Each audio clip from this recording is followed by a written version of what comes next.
This is an overview of the C10A, or should I say 1911, kind of custom.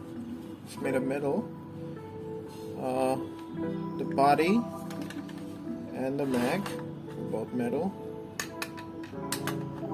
but I'm afraid the paint can rub off.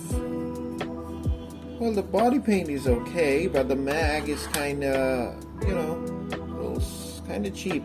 But what do you know? It's cheap. There's a safety that prevents the slide from cocking. And if you cock the slide, yeah, it has a pretty good pull. Yeah, nice. The spring tension is pretty good.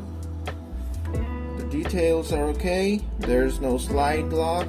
You cannot lock the slide back. If I could, that would be a nice touch. There's a shell ejecting port. Not bad, not bad. Yeah. The spring tension is nice. The details are okay. But I should say the internals, I mean the plunger and all the internal parts, they're plastic.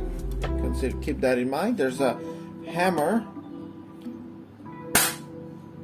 that kicks in when you pull the trigger. You can manually pull it and see. So it can be a nice movie prop. This reaches around 170 to 200. 200 and 210 FPS. I don't have a chrono, so you have to take my words for it. There's plenty of videos. So yeah, this is an overview of the C10A, or should I say the 1911 from China. Oh, by the way, this doesn't come with any suppressor.